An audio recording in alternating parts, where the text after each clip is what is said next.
I need to even introduce this guy? Wow. It's like hanging out with Tom Brady. This is fantastic. Just in case you don't know, two-time Olympic gold medalist, two-time world record holder, ran under 2 hours for a marathon, won in Tokyo, Chicago, London, Berlin, Boston, Monday, question mark. And running in the States for the first time since 2014, ladies and gentlemen, Eliud Kipchoge.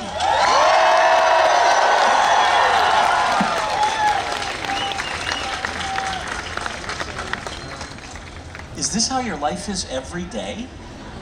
This is how life is. Wow. Does that ever get tiring? It must be exhausting. You can just walking up here took work. So to enjoy life.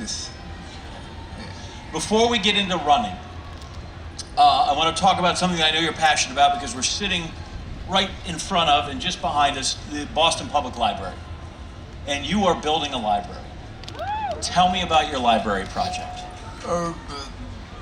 I have built already a library accommodating 500 students at once.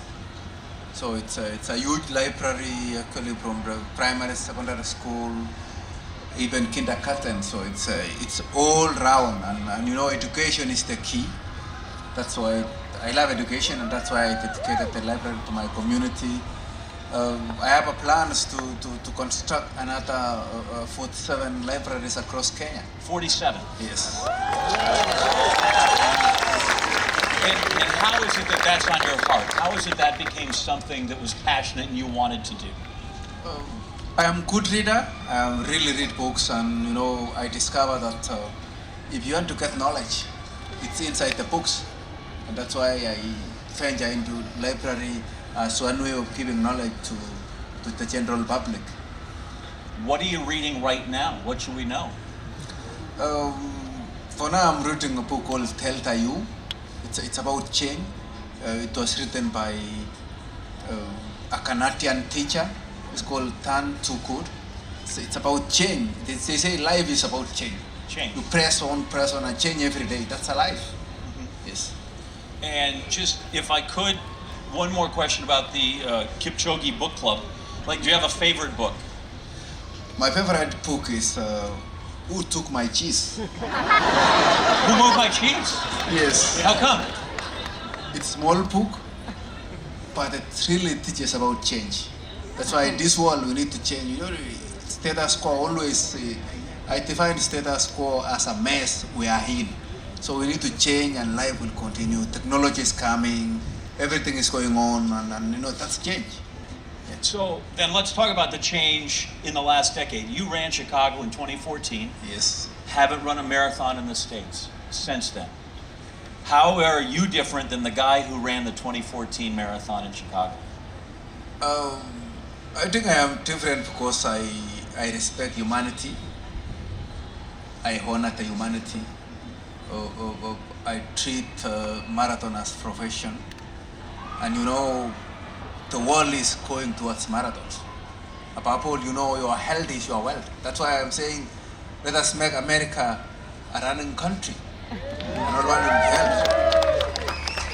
Well, you're helping, and then all these people, the 30,000+ that run here on Monday, just behind you, are helping to make America a running country as well.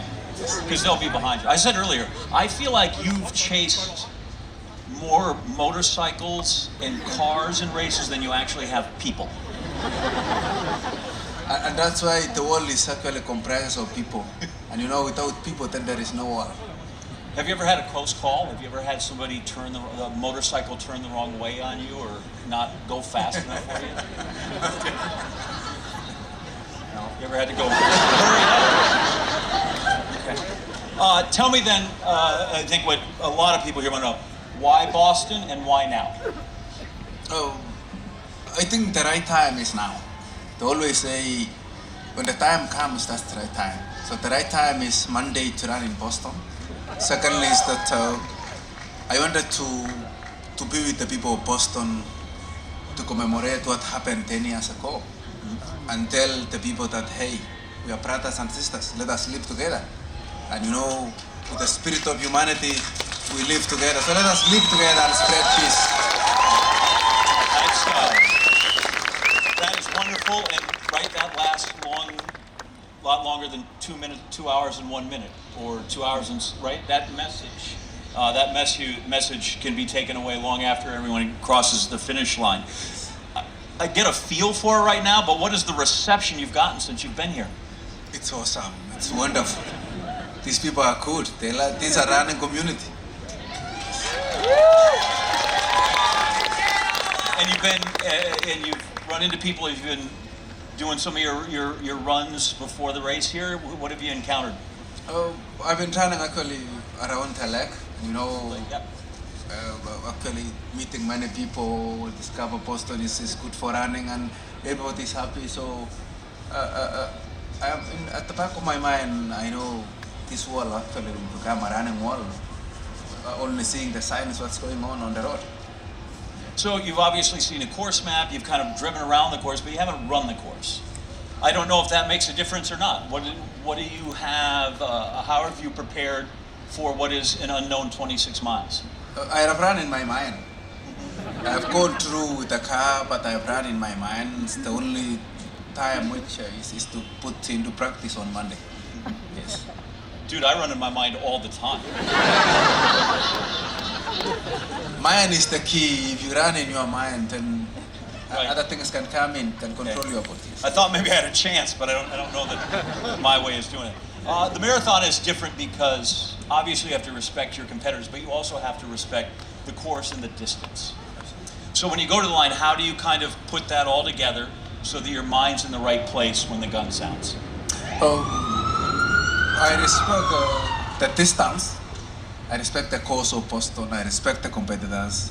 But with all the competitors, actually, I trust the most planned and most prepared athlete will take the day. That's sport. The problem that happens when you get as successful as you are and you win, we try to invent ways why the other guy might win. Right? We're like, oh, this guy might be in super shape. I don't know if he can run on these hills. I don't know. I've seen your cross country work. I feel like you can't. He's 38. Okay, well, Meb won here was 38. So we keep trying to think of reasons maybe why you can't win. Tell me why you feel that Monday will be another one of your days and you will have another World Marathon major under your belt. I treat myself as the best one. I trust my trainings. I've done enough. I've run half and town all, and I trust that what I have actually put in my muscles and in my mind can carry me to the finishing line in Boston. It's just the idea. What's your training look like? Let's start with the last week or two in the build-up. What does that entail, getting to the starting line? Our training is mixed up of long runs, short runs, speed walk, tempo runs. So we mix all of them to make our bodies accommodate anything which comes around. You know, to accommodate any type of course, 8 a half, 8 a town, 8 a flat. Yeah. Last really hard workout you put in before you came? I put a lot of hard work. I can't describe how hard work I've been putting for the last week, but it's hard work. Yes. Obviously, we hear a lot about your coach, Patrick Sang. He's the guy that's helped writing these workouts. But tell us the first time you met him, because this relationship goes a long way beyond just the guy who, as I said, writes down your workouts. I met him 20 years ago. He has been You were my 18. coach for the last 20 years. We come from the same place. Yes. So I normally see him running on the road, and that's why I always say he's my mentor. Yeah. Did you know what you had in basically your neighbor? That you're like, wow, that guy is like he's special. He was a special runner then. Did you know that at 18? Did you know, or was he just the guy who ran in my neighborhood? Yes, I didn't know that he has that more knowledge, but I discovered after becoming more mature. So yes, I was approaching him actually as a normal runner. So as you get older, though, you've been with him 20 years. It's obviously some bit of a partnership now. Absolutely. Yes. How you feel? Are there days he gives you a workout and you just go, no, that's not for me. I would like to do this. I've never complained in my life. God bless you. Never. I have never thought about training. It's just I'm keeping the training is there. I'm doing it all the day. Have you ever had a That's day? why I always say I'm still a student, Student, and Patrick is still a teacher. still a student, but has the student ever gone, have you had a day where you've just like, I don't want to run today? But I love to push myself. It's normal that today I'm down, tomorrow I'm up. But the moment I'm down, I convince my mind actually to wake up and go for a run. Yeah. So you just, I'm out of bed and I'm going to do it regardless. I'm good. No. So once in a while, you're like the rest of us. You know, Once in a while, you're like, you know what? Yeah, I don't feel like I want to run today. Has anybody else ever had that feeling? Like today, I don't want to run.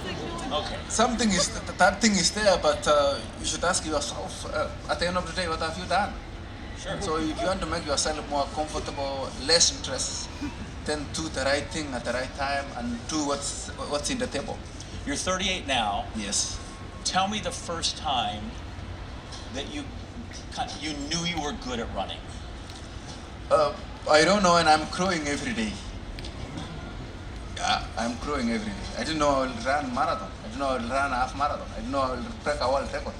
I didn't know that I will run under 2 hours. So every day is a challenge. Every day is a new day. But surely, at some age, 10, 12, 18, you thought, I can make a career out of this, and I'm not going to be a school teacher or a farmer or a plumber, right? Like, when did you know that this could be a viable career for you as a runner? At 18, I discovered that I can run. And Right. by 18, 19, 20, when I actually get the knowledge of sport, then I make it to be a profession. Yes. And when in this profession did you realize it was time to leave the track and go to the roads? It was in 2012 that I have a team, and we sit together after taking 10 good years in track and field. And we actually audit what has been happening for the last 10 years, and it was the time for me to make a transition to the road. So it was the right time in 2013 to make my debut number. Yes. I imagine it changes depending on where you are in different marathons, different courses, but give me a spot where it just hurts, and I've just got to be tough in this moment. A lot has been going on with the marathon period. That it has been up and down. Although I try all the best to run good, but you know, it takes my mind to think I'm running to run under 2 hours. And 2017, I tried to run under 2 hours, but I missed by 25 seconds. Then I had to go back on the drawing board. But taking the experience actually of running 2 hours to get a world record in 2018 and 2019, then I got the right thing by running under 2 hours. So obviously, to run 2 hours, you've got to believe that, right? That can't just be a pipe dream. So when they bring this idea to you, when did you go, okay, that's possible, so yes, I can make that commitment? That you thought that barrier is something that a man can break? The idea actually was sold to me, and I buy it. And take time to put in my mind and say, yes, let me go for it. You know, I dare to think and dare to try. Yes. And then give me the difference in emotion between running 2 hours, 25 seconds and running 1:59, whatever. It's indescribable, you know, running under 2 hours is making history. So it was really history, and crossing the finishing line, knowing that I have made history. It took time. It took 65 years for a human being to make history in sport. And in 2019, that time actually was realized. Because I always think when when Roger Bannister broke the 4-minute barrier, Yes. right? All everybody heard was 3, and they all went crazy. So like, I don't know what the rest of it is. All I know is the first number is a 1, right? 1:59. All I know is the first number is a 1, which is amazing. What kind of reaction did you get from fellow competitors, guys that you run with, when they saw that in that reaction? Oh, it was really, everybody was happy. I trust the whole world actually was extremely happy to see that a fellow human being can break a 2-hour barrier in marathon. Scientifically they were saying it cannot happen up to 2075, but I tell them, hey, let me try and see what will happen. And I got it, so I proved them now. So you're going to get on the line Monday, and I don't think I'm telling you anything you don't know. There are a bunch of sharks that would love to beat you, right? All these guys are. There might be some guys that want to run up front so they can get their picture taken with you, but there's some guys. But you become now everybody's goal to knock off. How could I be the guy to beat him? How do you look at the rest of those guys as you stand on the line? Because they have bad intentions. No, not at all. I respect everybody. Marathon is there because of everybody who is here. So Boston is there because of all these people. What can I learn, by the way, what can I learn from you at 2:01:09, the world record holder, that I can translate for a guy that's a 3-hour marathon runner or a 4-hour marathon runner or a 4:30? Give me some words of encouragement to those of us who don't run 2:01. It's to try and life is about pressing on. Press on, press on, and press on. That's how to enjoy life. Life is like that. Life cannot stop. It's going on. You're here in Boston. Give me a place in the world that running has taken you that you never imagined in your life that you would be. Yeah, in Boston. Boston. 18 running through the I-10 Valley, you're like, Boston's never in your head. Absolutely. And here I am here today. And we are glad you're here today. Thank you. This is, and I know we're running tight on time, you got to get to the finish.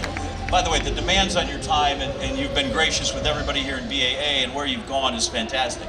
It is a question I like to ask all Olympians that I come across, regardless of the nation they are from. You win the Olympic gold medal. You stand on the podium. What's it like to hear your national anthem? It's really, I can say it's really sweet to see everybody actually standing up, singing your national anthem. It's a special time. It's a special moment. Oh yes. That was me in Tokyo. I took a picture of him when I was up in the stands of him on the podium Thank you. in London. There you are, yeah. Top step. You tired when you're done? You tired? You exhausted when you get done with the marathon? Yes. Good. How long does it last? How long before you feel like yourself again, when you give that kind of effort and exhaustion and you're like, okay, I'm ready to go again? Time will tell. I don't know when, but time will tell. Yes. Okay. Anybody got out there in the audience? Only 10,000 questions, so we don't have time for all those. But they want to know when you're in New York. It's in my bucket list. Shouldn't we get you through? We should get you through Boston before we send you down the road to New York, right? When we go through. Finally, just what's it like? Do you still get jitters? Are you still nervous when you toe the line and you get up there for every marathon? Do you still? What's that feeling like before the gun goes off? Nervousness is there, tension is there. To show that you are ready. But after the gunshot, then it releases all the tension, and it's time to do the job. We'll let you do the job. Good luck with the hills. Good luck with the rest of the field. Good luck in Boston. We appreciate you here. We'll worry about your bucket list on Tuesday. Thank you, Ben. Thank you for your time here on Saturday. Good night, Boston.